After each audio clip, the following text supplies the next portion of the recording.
Hello, and welcome back to the NearSight and FarSight podcast brought to you by the investment professionals here at InSight. My name is Peter Locke. I am a certified financial planner. Today, we are going to review the following questions. What's the difference between a Roth IRA and a traditional IRA? Which one should you have?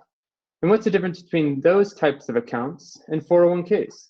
So to start, let's look at traditional IRAs. When you contribute, you put that money in that pre-tax dollars.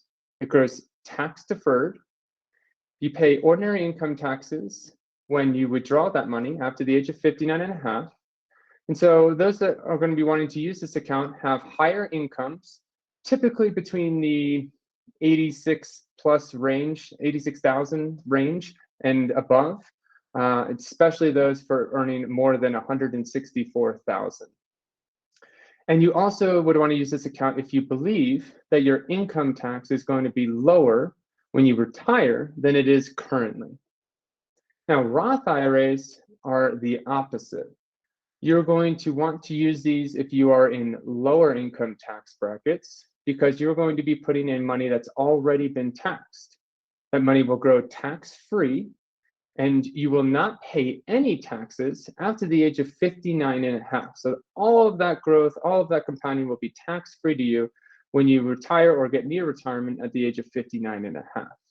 So again, you'll be using those if you're in a lower tax bracket now and believe you will be in a higher tax bracket. Maybe you are tracked to become a partner at a law firm and you believe your tax rate will be higher later on in life. Utilize that now as when your salary is low.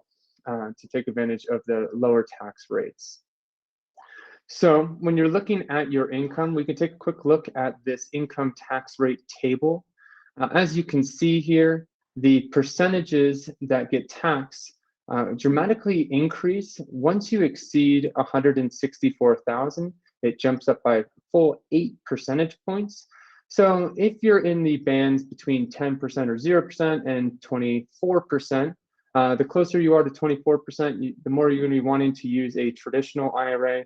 Some clients I find when they're in between 86 and 164, which a lot of us fall into, you'll be using a blend a lot of the times, like a 50% into a Roth and 50% into a traditional. Once you exceed really that 24% tax bracket, every dollar above 164,000 is going to be taxed at a 32% tax bracket. So you're really going to want to avoid that. Put in money into this tax deferred accounts and let that money grow tax deferred until you retire, and hopefully your tax bracket is lower at that time. Now, if you are in the first 3 tax brackets, maybe even 4, you're going to be really wanting to use that Roth IRA, especially if your income is between that $40,000 and $86,000 range or below. That's really a sweet spot for the Roth IRA because all of that money is going to be growing tax-free and you're going to be withdrawing tax-free. So regardless of what's happening in the economy, wherever interest rates are, wherever tax rates are, it won't matter to you because you're going to be taking that money out tax-free. Now, what's the difference between these types of accounts and 401ks? Well, 401ks are sponsored by an employer. Now, you could be self-employed and have your own solo 401k, but typically that's going to be provided by an employer. So when you're looking at IRAs and Roth IRAs, there's a limit to how much you can contribute that's far less than that of a 401k. As you can see here, how much can you contribute? $6,000 per year, as opposed to in a 401k, $19,500 if you're under the age of 50. And if you're over the age of 50, they allow what's called a catch-up contribution. And for IRAs and Roth IRAs, that is $1,000 as of 2021. And in 401ks, that's an additional $6,500. So it's a really, really beautiful benefit. To open up an IRA or a Roth, anyone can do it. You can open up one at your local bank, at a brokerage firm, and immediately start contributing to that. Now, you have to be aware of how much income you have and how much you're bringing in as a household or as a single individual, because the second you exceed a certain amount of income, you are no longer eligible to contribute and deduct a contribution to an IRA account.